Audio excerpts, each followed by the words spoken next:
400 पार की बात करना बंद कर दिया और कांग्रेस मैनिफेस्टो को जोड़ दिया मुस्लिम लीग से। कोई तुक नहीं था, लोग हंसते उसके ऊपर भी, ये क्या तुक है। मुद्दा बनाया संपत्तियों के पुनर्वितरण का।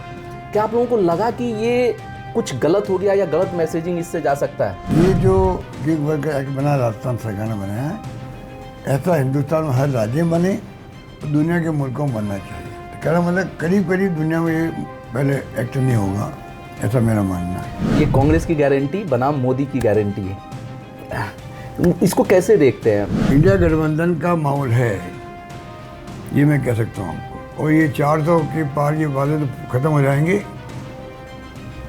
ये 250 तक पहुँच जाए तो बहुत बड़ी बात है। संविधान की धज्जियाँ उड़ रही है, संविधान की भी। इनकम टैक्स, ईडी, सीबीआई के माध्यम से गवर्नेंस हो रही है। इलेक्ट्रल बॉन्ड का खेल देख लिया आपने, 2 मुख्यमंत्री जेल में हैं और कांग्रेस अकाउंट सीज कर दिए गए हैं। ऐसे माहौल में एक सच्चे कांग्रेस ये जो होगा वो चाहेगा कि अभी हमारी पार्टी कामयाब हो। 10 में से कितना आंकते हैं आप भजनलाल जी को? और क्या वसुंधरा जी होती तो चुनाव आप लोगों के लिए डिफिकल्ट होता? वसुंधरा जी होती तो उनका अनुभव तो बीजेपी काम आता, तो इसका तो बीजेपी को लाभ मिलता, इसमें कोई दो राय नहीं।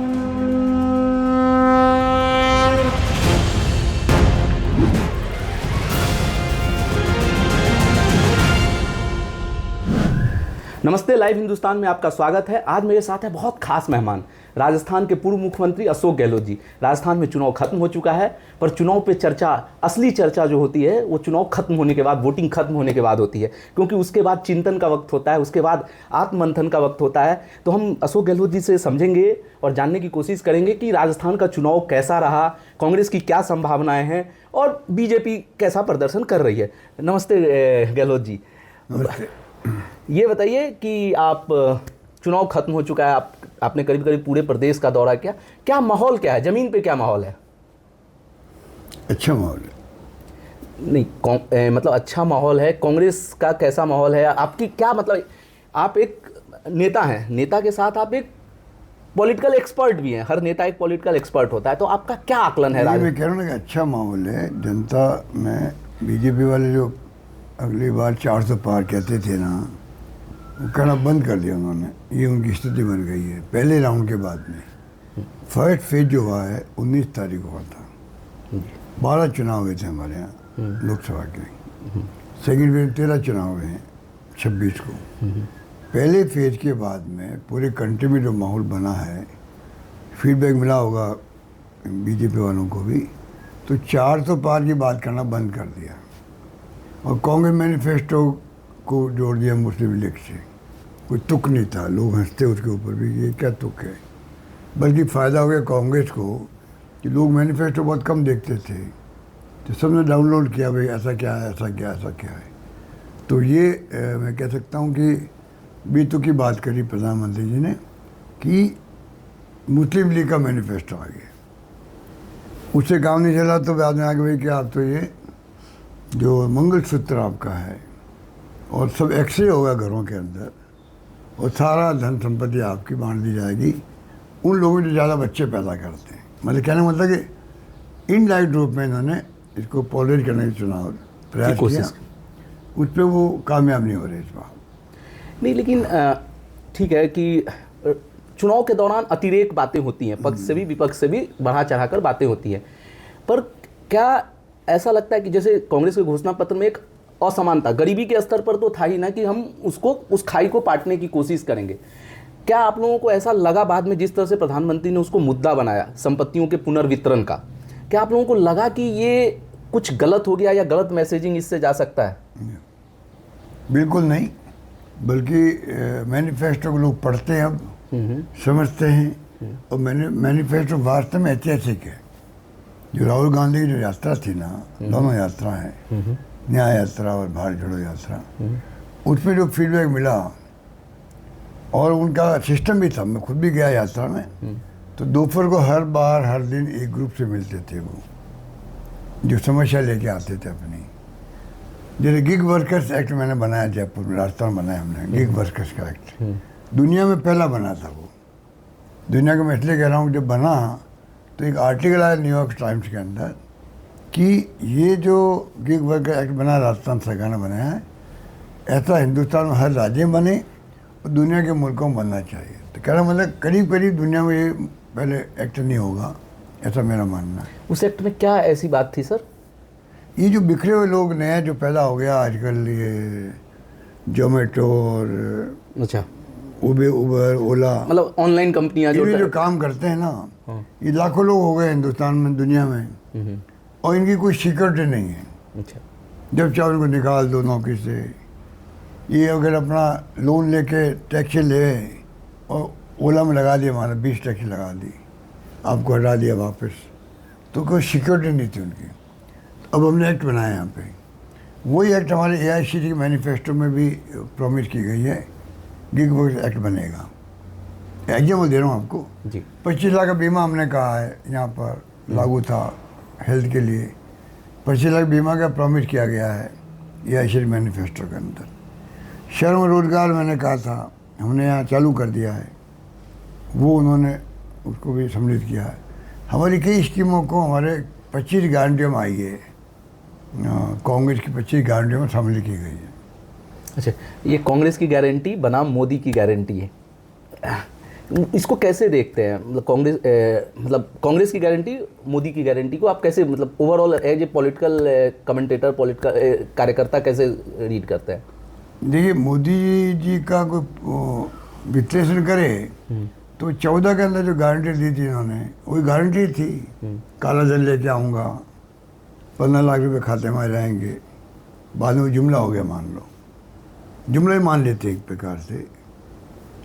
और किसानों की आमदनी दोगुनी कर देंगे, 2 करोड़ नौकरी लगाएंगे प्रति वर्ष, 10 सालों के 20 करोड़ होती नौकरियाँ, आप 1 करोड़ लग बता दो, आप लगाई है क्या आपने? तो जो वो बोले थे ना, और भी कई बातें उन्होंने, लोकपाल वोपाल आंदोलन हो गए, लोकपाल बन भी गया कागजों के अंदर, लोकपाल के नाम से सरकार बदल गई, अरविंद केजरीवाल पैदा हो गए, तो लोकपाल का क्या हुआ? तो कहना मतलब कि वो जो सब बातें सामने आई है ना, वो भी गारंटी थी मोदी जी की।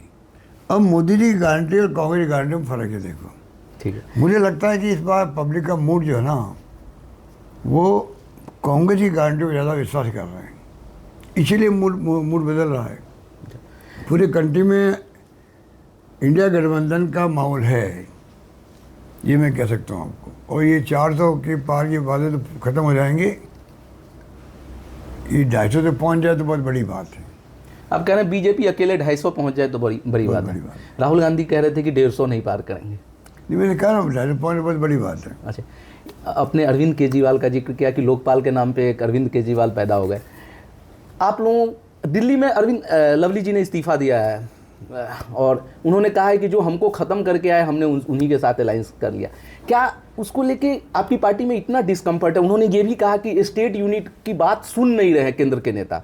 दिल्ली में हम लोगों ने विरोध किया था केजरीवाल के साथ अलायंस का, ये क्यों इतना डिस्कम्फर्ट है? पार्टी में इतना गैप क्यों है स्टेट में और सेंटर के बीच में? देखिए, इसके बारे में मैं इसलिए नहीं कुछ कमेंट करूंगा कि मैं उस कमेटी का मेंबर हूं जिसमें अलायंस किए जाते हैं। और जब अलायंस की मीटिंग हुई थी तो मिस्टर लवली भी वहाँ आए थे, अजय माकनी भी आए थे, इसलिए वहाँ क्या बात हुई या पहले बाद में उन्होंने किस रूप में कहा मुझे नहीं मालूम है।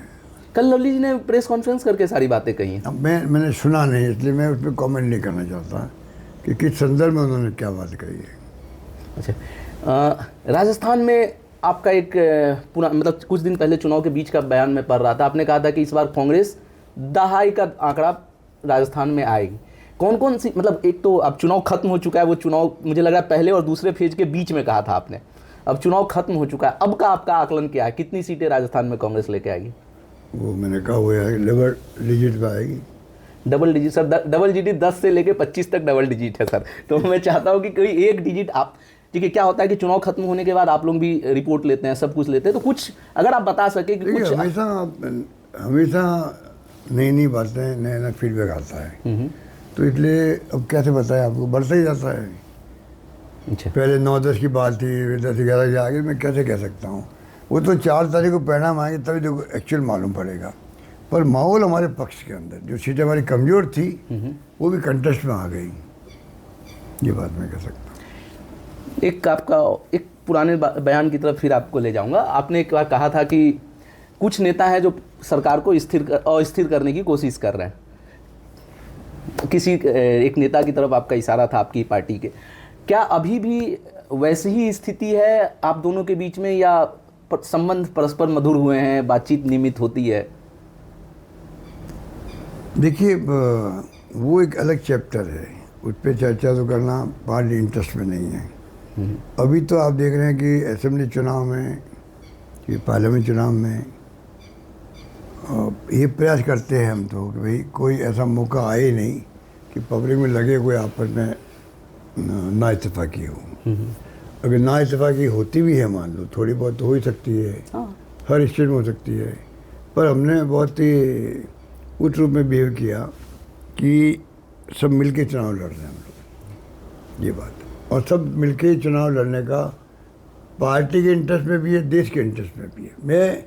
मेरा व्यक्तिगत मानना है, अभी जो हालात देश में बन गए हैं, देश में बन गए, डेमोक्रेसी खतरे में हम कहते हैं, संविधान की धज्जियां उड़ रही है, संविधान की भी, इनकम टैक्स, ईडी, सीबीआई के माध्यम से गवर्नेंस हो रही है, इलेक्टोरल बॉन्ड का खेल देख लिया आपने, 2 मुख्यमंत्री जेल में हैं, और कांग्रेस अकाउंट्स सीज कर दिए गए हैं।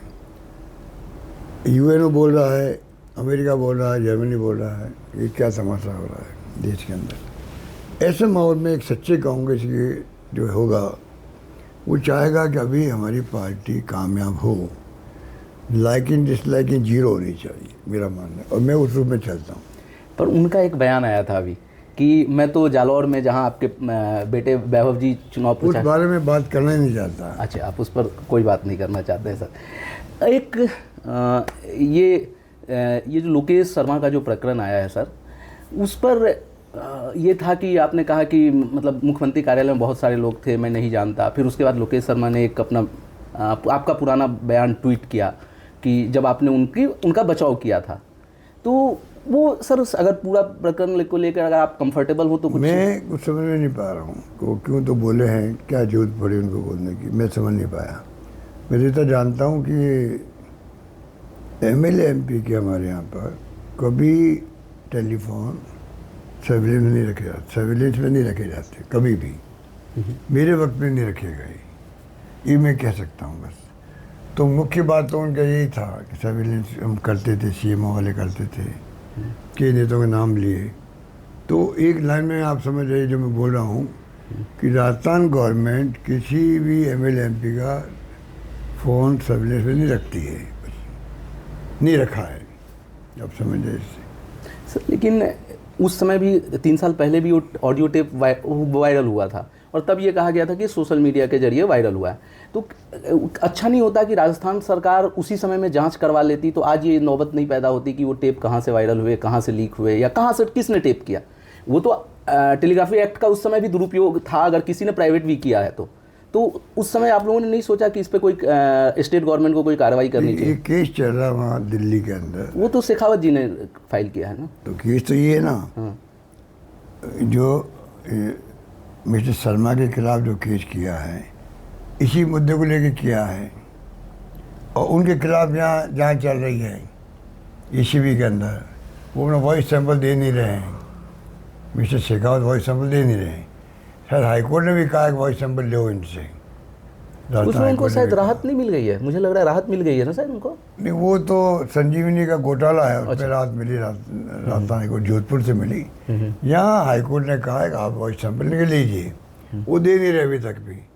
तो जब यहाँ सैंपल दे नहीं रहे हैं, वहाँ चल रहा है जुडिशरी के अंदर केस, तो अभी सब जुडिशरी के मामले में मैं कोई कमेंट नहीं करना चाहूँगा। जी जी जी। वैभव जी ने इस बार सीट बदल लिया, पिछली बार जोधपुर से थे, इस बार जालौर से गए, क्या उसके पीछे कोई सोची समझी रणनीति थी? नहीं, पिछली बार उसको जालौर शुरू से लड़ना था चुनाव, परंतु पॉलिटिकल फैसला हमने किया जोधपुर लड़ाने का, ये जानते हुए कि सीट टफ है, जीतने की संभावना नहीं वो है। आपका गृह इलाका था इसलिए क्या? नहीं, जानते हुए कि टफ सीट है जोधपुर की, तब भी फैसला हमने किया जोधपुर लड़ाने का, कोई पॉलिटिकल कारण से किया, जिससे कि हम चुनाव को राजस्थान भर में उठा सकें। कि उस वक्त में काफ़ी माहौल एंटी था कांग्रेस के। तो ये पॉलिटिकल स्ट्रेटजी थी कि मेरे हिसाब से कि पार्टी के इंटरेस्ट के अंदर हमें वहाँ से लड़वाएं जिससे कि पूरे राजस्थान भर में मैसेज ठीक रहे, हम डैमेज नहीं हों। बाकी ये उम्मीदवार वहीं से थे, जालोर शुरू से थे। मतलब वैभव जालोर से लड़ना चाहते थे, आपका फैसला था कि उनको जोधपुर से लड़ना चाहिए? मेरा फिर पार्टी का फैसला हमने करवाया, ये बात थी। एक चीज़ ये बताइए कि जैसे बहुत विपक्ष का आरोप होता है और आप कुछ पार्टी में भी आपके लोग दबीजमान करते हैं कि आप पे पुत्रमोह का आरोप लगता रहता है कभी कभी, तो उसको लेकर है क्या ऐसा कुछ कि आप, हालांकि हर कोई अपने संतान को एस्टेब्लिश करना चाहता है, लेकिन लोगों का आरोप है कि आप उसके चक्कर में कई बार पार्टी के हितों की अनदेखी करते हैं?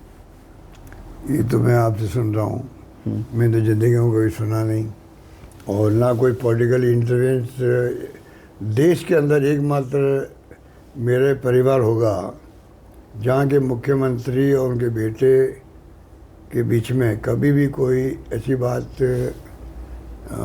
सरकार में नहीं हुई उठी है कि कोई एक जगह कोई इंटरवेंस हुआ हो परिवार किसी व्यक्ति का। तो इससे बड़ा क्या बात हो सकता है प्रूफ कि मेरे शासन में, तीनों शासन में मेरे परिवार का कोई व्यक्ति किसी मामले में उनका हस्तक्षेप नहीं हुआ। ये मैं जब दावा करता हूँ तो आप समझ सकते हो मैं क्या कहना चाहता हूँ। जी जी जी, ये बात है। इंडिया अलायंस बनता है, मतलब इंडिया अलायंस अगर चुनाव जीतता है, एक हाइपोथेटिकल सवाल है, क्या राहुल गांधी को आप लोग प्रधानमंत्री बनाने के लिए तैयार करेंगे या कांग्रेस उस तरह से प्रेशर करेगी कि राहुल गांधी प्रधानमंत्री होने चाहिए? देखिए, हम तो करेंगे। कांग्रेस की तो ये कोशिश है कि भाई राहुल गांधी प्राइम मिनिस्टर बने, परंतु ये मामला जो है, क्योंकि एक अब जब इंडिया गठबंधन बन गया है और खड़गे साहब के चेयरमैन है, तो नेचुरली जब गठबंधन की राजनीति में आप आ गए हो तो उसके बाद तो गठबंधन मिलके बैठ के बात करेगा और फैसला करेगा भी कौन प्राइम मिनिस्टर बने। पर कांग्रेस वाले की भावना ये होगी भी राहुल गांधी प्राइम मिनिस्टर बने।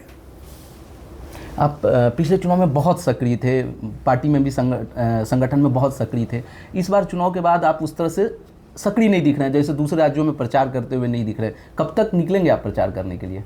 अरे ये सब आपको किसने कह दिया है? मैं 22 जगह गया हूँ यहाँ पे, 25 में से। राजस्थान की बात नहीं, मैं बाहर 25 में 22 जगह गया हूँ। अब चुनाव हमारे ख़त्म हो गए हैं तो मैं गुजरात जा रहा हूँ, मध्य प्रदेश जा रहा हूँ, महाराष्ट्र जा रहा हूँ। जी जी, तो बता दीजिए, तो दौरे तो अब बनेंगे ना मेरे। हाँ, चुनाव खत्म हो गया इसीलिए मैंने पूछा, आपके स्टेट का चुनाव खत्म हो गया, मैंने पूछा कि कब दूसरे राज्यों का दौरा? राज्यों में जब मैसेज आ गए हैं वहाँ से, गुजरात से भी, मध्य प्रदेश से भी, महाराष्ट्र से भी, तो जहाँ जहाँ मांग होगी मैं जाऊँगा सब जगह। प्रदेश सरकार के 5 महीने हो गए नई सरकार के, उनके कामकाज को और उनके मुख्यमंत्री को कैसे आंकते हैं आप? चूंकि आप 3 बार के मुख्यमंत्री रहे हैं तो आपका एक अपना लंबा तजुर्बा है, मुख्यमंत्री को कितने मार्क्स देंगे 10 में से? देखिए, अभी हमारे जो डबल डिजिट की सीटें आ रही है तो इसीलिए आ रही, 3 कारण है उसके। नंबर 1, हमारी शानदार गवर्नेंस, कांग्रेस की सरकार की शानदार स्कीम है जिसकी चर्चा पूरे मुल्क में हुई है। पूरे मुल्क में हमारी जो स्कीमें थी किसानों के लिए, सोशल सिक्योरिटी के लिए, युवाओं के लिए, छात्रों के लिए, महिलाओं के लिए, उसकी चर्चा पूरे मुल्क में हुई है और उसी कारण से राजस्थान चर्चा में आया देश भर के अंदर पहली बार इस रूप में। और कई राज्यों ने यहाँ आकर के एक्सपीरियंस भी लिया और अभी हमारे मैनिफेस्टो बना कांग्रेस 25 गारंटियों का, 4-5 पॉइंट हमारी स्कीमें थी उसको हमारी हाईकमान ने भी मैनिफेस्टो में डाला। एक तो ये लाभ मिलेगा हमें इस चुनाव में, दूसरा लाभ मिलेगा भजन लाल जी का, कि भजन लाल जी क्योंकि नए हैं उनको मुख्यमंत्री बना दिया, पर उनका रिमोट कंट्रोल और कहीं से है। जितनी गलती उनकी नहीं है, उल्टी गलती मानता हूँ मैं उनके RSS हाईकमांड की, जिन्होंने पूरी तरह पब्लिक में चला गया कि डमी मुख्यमंत्री है, डी फैक्टो मुख्यमंत्री तो चीफ सेक्रेटरी है यहाँ पर, उनकी चलती है। तो ये जो मैसेज खतरनाक मैसेज होता है, नंबर 1। नंबर 2, डेमोक्रेसी में गलत है ये। जब शपथ को लेता मुख्यमंत्री, प्राइम मिनिस्टर या मंत्री, एमएलए, एमपी, तो कॉन्स्टिट्यूशन से उनको अधिकार मिल जाते हैं काम करने के। आप उनको एडवाइस तो कर सकते हो, पर टोटली रिमोट ही चलाओगे तो वो काम कैसे करेगा? तो ये काम नहीं कर पा रहे हैं। तो 2 पॉइंट ये। तीसरा, जो मोदी जी और इनके नेता इतने झूठ बोले थे हमारे विधानसभा चुनाव के अंदर कि मुस्लिम को दे दिए 50 लाख, हिंदू मरा कन्हैयालाल में 5 लाख दिए उसको, झूठ फैलाया गया हमारे खिलाफ में। यहाँ बहुत होते हैं, डकैती हो रही है, पता नहीं क्या बोले। अब उनकी पोल खुल गई 4 महीने में, इतने रेप हो रहे हैं, डकैती है कि भरमार है यहाँ पर। और 5 लाख वाला पोल खुल गई इनकी। 50 लाख पैकेज ही पहले ही हमने कन्हैयालाल को दिया था, 2 नौकरी लगे बच्चों की। केस एनआईए ने ले लिया, एनआईए ने आज तक कोई फैसला नहीं करवाया। अगर हमारी पुलिस बार केस होता तो अभी तक फैसला हो जाता। 2 घंटे में उन्होंने मुलिम पकड़ लिए, वो मुलिम भाग जाते, नेपाल वाले कहीं भाग जाते तो दंगे बढ़ जाते यहाँ पर। इतनी त्वरित कार्रवाई मैंने करी थी, मैं खुद गया उनके घर पे।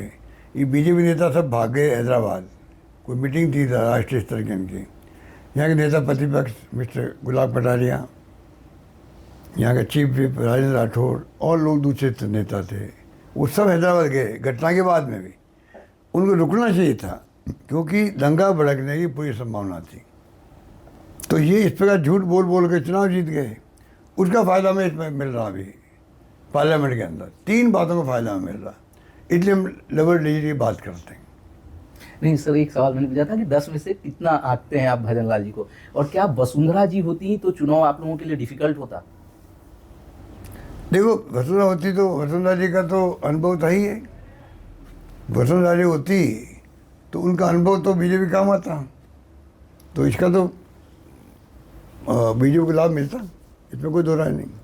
मतलब वसुंधरा होती तो शायद कांग्रेस की सीटें, आप जो आकलन कर रहे हैं कि अभी हम डबल डिजिट में जाएंगे, तो आपको भी लग रहा है थोड़ी मैं देखता हूँ ये चुनाव एंटी इनकम्बेंसी प्रधानमंत्री जी की खुद की है। अच्छा, केंद्र सरकार की है, बीजेपी के राष्ट्रीय स्तर के नेताओं की है। इसलिए आप उसको अगर मान लो वसुंधरा जी होती तब भी हो सकता हम डबल डिजिट में आते हैं। अच्छा, पर चुनाव जो है लाभ मिलता बीजेपी को। अच्छा, शुक्रिया गहलोत जी, आपने सभी मुद्दों पे हमसे खुलकर बात की और बताया कांग्रेस की क्या स्ट्रेटजी होगी, राजस्थान में कांग्रेस की क्या संभावनाएं हैं। हम इसी तरह अलग अलग हस्तियों से आपको मिलवाते रहेंगे। लोकसभा चुनाव की हम अपनी यात्रा में प्रत्याशियों से, जनता से बात करते रहेंगे। आप देखते रहिए लाइव हिंदुस्तान।